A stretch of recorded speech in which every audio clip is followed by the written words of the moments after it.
Salut à tous, cette semaine, C'est Sport vous emmène au tournoi de tennis de Bagnoles de l'Orne, un tournoi qui réunit des joueurs classés au-delà de la 400e place mondiale. Parmi eux, nous avons suivi le Normand Maxime Forcin. C'est Sport, c'est parti.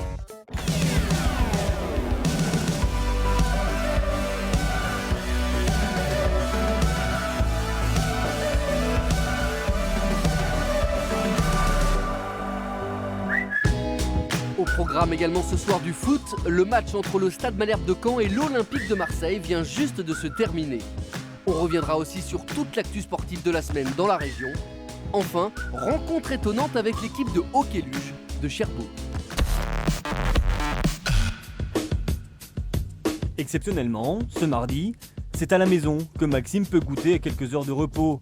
Davantage habitué aux déplacements en France et en Europe, c'est pour une fois à domicile que le tennisman s'apprête à disputer le tournoi de Bagnoles de l'Orne, à seulement 20 km de chez ses parents. Moi, c'est le seul de l'année où je peux être comme ça. Normalement, on fait hôtel, club, c'est ça notre quotidien. En général, on arrive le matin, on s'entraîne, on retourne à l'hôtel, on mange au club. C'est beaucoup de va-et-vient et voilà, peu de temps au calme finalement. Loin des tournois du Grand Chelem, depuis quelques années, le quotidien de Maxime est celui de tous les tennismen professionnels classés au-delà de la 250e place mondiale. Des tournois de seconde zone dits futurs, indispensables pour progresser au classement en gagnant quelques points ATP, mais rarement rentables.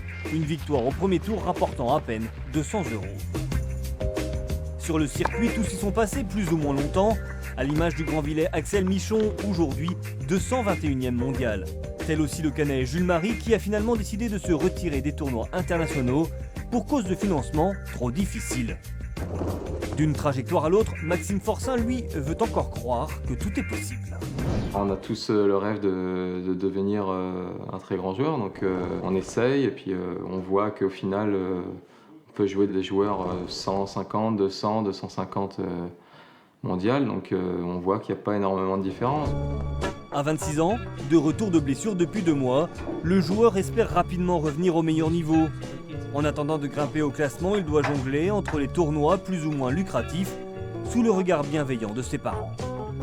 On est toujours encouragé. Bon, après, on est assez limité parce qu'arriver à un certain niveau, il n'y a plus que le talent qui compte, il y a aussi le budget qui est important. Donc malheureusement, après, il y a des choix à faire, on ne peut pas forcément trop investir. Devant son public, Maxime espère donc bien réussir son retour gagnant cette semaine.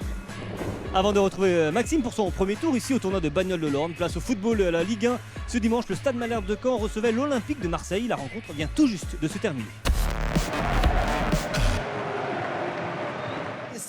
Entre deux équipes en panne de victoire en championnat, l'affiche Caen-Marseille s'annonçait plutôt indécise. Mais la période d'observation n'aura pas duré bien longtemps. Dès la 5e minute, bien lancé en profondeur, Ferré manque l'ouverture du score en tirant dans les bras de Mandanda. 3 minutes plus tard, le but d'Hervé Basile, de retour dans l'effectif canet, est refusé pour une position de hors-jeu. Mais l'Olympique de Marseille n'est pas en reste. À la 12e minute, Barada fait le travail et passe à Batshuayi. Ballon repoussé mais trop tard. Le but est validé par l'électronique. À 1-0, le match ne perd pas pour autant son rythme. L'OM pousse fort et Batshuayi manque même d'inscrire le doublé. Dans un match très animé, le ballon passe rapidement d'un camp à l'autre. Mais à la pause, le score en reste là, 1-0 pour Marseille. À la reprise, le spectacle va rester au même niveau. Les Marseillais se montrent à nouveau les plus dangereux une fois, 2 fois. À la 3e, Nkoudou trouve le cadre et aggrave la marque. Les affaires se compliquent alors pour le Stade Malherbe. Mais à la 67e minute, sur un coup franc de Ferré, la tête de Ronny Rodelin trompe le portier marseillais. À 2-1, Caen peut encore espérer, mais les Normands ne trouveront plus le cadre. Les dernières actions sont au crédit d'un Olympique de Marseille toujours très dangereux. Et à moins de 10 minutes du coup de sifflet final, Bounassar, bien décentré, enfonce le clou d'une reprise bien sentie. Le 3e but marseillais douche les derniers espoirs canets avec cette nouvelle défaite 3-1. Le Stade Malherbe recule ce soir à la 6e place du classement. L'Olympique de Marseille fait à nouvelle fois le break. Retour à notre fil rouge. Bienvenue à Bagnoles de l'Orne. Depuis 9 ans, en janvier, la ville thermale accueille son tournoi de tennis catégorie future, les moins dotés du circuit professionnel. À l'heure où les meilleurs mondiaux sont à l'autre bout du monde pour l'Open d'Australie, dans l'Orne, les joueurs viennent chercher quelques points qui leur permettront de grimper au classement ATP. Parmi eux, le Normand Maxime Forçin, de retour sur le circuit après un an d'interruption pour blessure, 3 mois à l'épaule, 7 mois au dos. Son objectif désormais retrouver son niveau, alors avant l'entraînement, séance de massage impérative. Il y a toujours un petit pépin, donc il y en a qui sont plus importants que d'autres, mais en ce moment c'est plutôt pas mal. Mon dos c'est vraiment presque minime maintenant par rapport à ce que j'ai vécu l'année dernière. Voilà, c'est presque rien, donc je fais ça surtout par prévention plutôt que de soigner le mal. Sur le court, ce mardi, c'est le Canet Jules Marie qui est venu jouer le rôle de sparring partner. Partenaires de club, les deux Normands se connaissent bien, ils partagent désormais le même entraîneur au sein du pôle élite, créé cette année au Tennis Club de Caen. Il prend l'initiative, là, il t'enlève un peu de temps, ou alors il joue là-bas, tu réponds par un chip flottant diag. Et oui. Ça lui permet d'avoir une proximité, ça lui permet de s'entraîner régulièrement, intensément. Et donc oui, je pense que c'est un avantage, c'est un atout. À quelques heures de son premier tour, avec ses derniers conseils, Maxime rentre déjà un peu dans son match. C'est très important parce qu'il me met en confiance, voilà, il me fait mieux gérer l'avant-match et voilà, là je vais me reposer et puis je serai bien pour ce soir.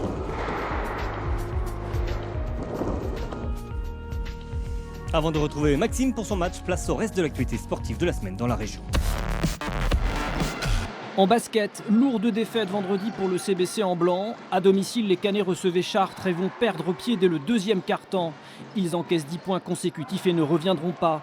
À la pause, les visiteurs mènent par un écart de 18 points que les Normands ne réussiront pas à combler. Dominé dans le jeu impuissant au rebond, le CBC s'incline finalement 67-88. Un match à oublier. Au classement, Caen se maintient à la 6e place de National 1. Sous les paniers de la Ligue féminine, Mondeville s'incline cet après-midi à Basketland, score 71-67. Au classement, Luçon est 9e. En football, en championnat national, défaite vendredi pour l'US Avranches qui s'incline 2-1 aux Herbiers. Avranches redescend à la 8e place du championnat de national. En hockey sur glace, sombre soirée hier soir pour les Dracards. À Nice, Caen s'incline lourdement en encaissant 9 buts contre aucun. Les Normands sont 8e de Division 1. En athlétisme, les championnats régionaux en salle se tenaient ce week-end à Mondeville. Malgré quelques absences, le haut niveau normand avait répondu présent. Au programme, marche, sprint et lancer, saut et demi-fond. Au Cross West France ce week-end au Mans, belle performance de la manchoise Aurore Guérin. Un mois après une contre-performance au championnat d'Europe, elle termine première française 7e au général, derrière les 6 premières éthiopiennes. Course à pied toujours avec le traditionnel cross de Bourgard ce dimanche à Hérouville-Saint-Clair. 11 courses étaient au programme, avec sur les lignes de départ 600 coureurs au total, parmi eux une soixantaine d'étrangers. Des filles, des patins roulettes et du spectacle. Caen accueillait ce week-end la 2e étape du championnat de France de roller derby. Un sport en plein développement qui voit s'affronter des équipes autour d'une piste ovale. Le but étant de dépasser les joueurs de l'équipe adverse. 9 rencontres étaient au programme ce week-end. Et puis le match des 16e de finale de Coupe de France entre Granville et Sarreguemines se jouera le week-end prochain à guichet fermé. Mercredi, toutes les places disponibles se sont vendues en seulement 2 heures. Pour tous les autres, vous pourrez suivre la rencontre entre les deux équipes de CFA2 le week-end prochain dans le fil rouge de ces sports. Suite de notre fil rouge dans les vestiaires du tournoi de tennis de Bagnoles de l'Orne. À quelques minutes de son premier tour, mise en chauffe pour Maxime Forçin. Ce mardi, le tirage au sort a mis sur sa route le 657e joueur mondial. J'ai joué 2 fois déjà, j'ai perdu 2 fois, donc ce soir plutôt un match compliqué. Après j'ai rien à perdre vu que j'ai toujours perdu. Comme Maxime, Samuel Bensoussan est un habitué de ce circuit des tournois dits futurs. Des compétitions dans lesquelles aucun match n'est facile. Et face à un joueur tout en puissance, cela débute mal pour le joueur local. Maxime perd les 4 premiers jeux et laisse finalement la première manche à son adversaire, 6-3. Dans la deuxième, devant son public, l'Ornais va se réveiller. Plus précis, plus en réussite, Maxime l'emporte 6 jeux à 2.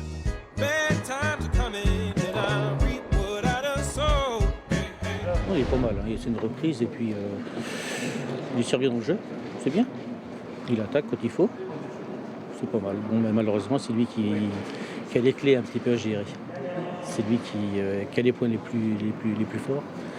C'est à savoir s'il va pas faire trop de fautes. À une manche partout, la qualification pour les huitièmes de finale va se jouer dans le 3e set.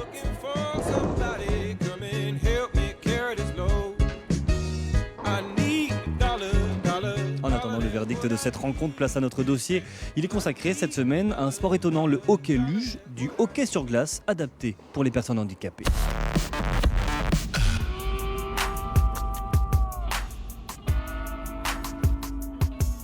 Chaque semaine, tout commence par un long trajet.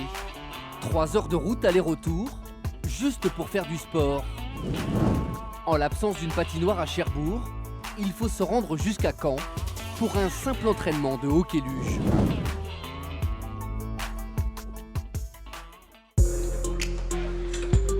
Tous viennent de la Manche, tous souffrent d'un handicap moteur.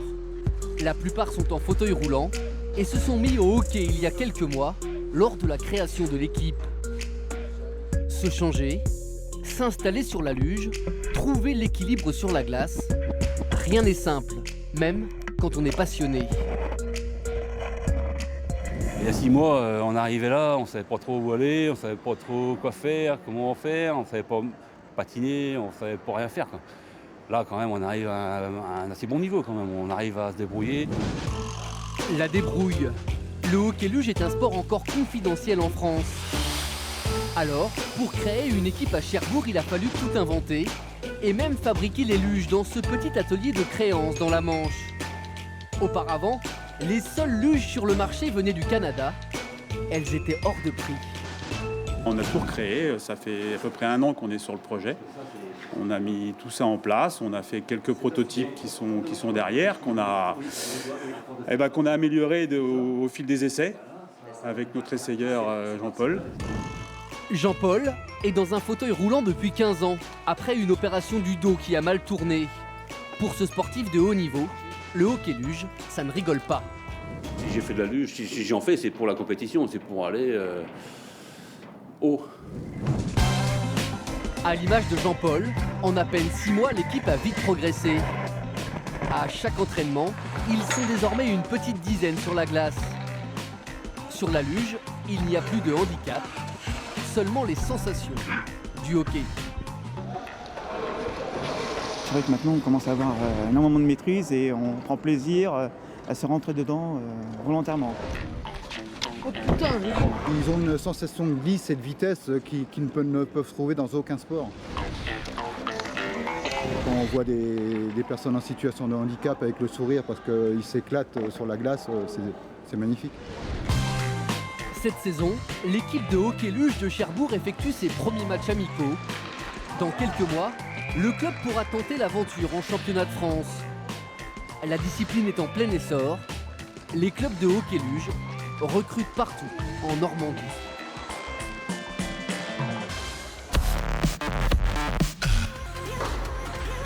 Suite et fin de notre fil rouge au tournoi de tennis de Bagnoles de l'Orne. Premier tour difficile pour le local Maxime Forcin. Après s'être imposé dans le 2e set, le joueur s'effondre dans le 3e. Sans trop de résistance, il s'incline, 6 jeux à 2, et doit quitter le tournoi dès son entrée en lice. On avait mis une tactique en place avant le match et je ne l'ai pas du tout suivi à la lettre, donc beaucoup de déception là-dessus. Après, je chantais pas très bien la balle aujourd'hui, donc j'aurais pu m'accrocher et je l'ai pas fait. Enfin, j'ai essayé de le faire et voilà, ça a marché au 2e et au 3e, c'était un peu plus délicat. Loin de chez lui, c'est désormais sur les tournois français que Maxime va tenter de retrouver son niveau de 76e joueur français. C'est sport, c'est terminé pour ce dimanche. Salut à tous et à bientôt.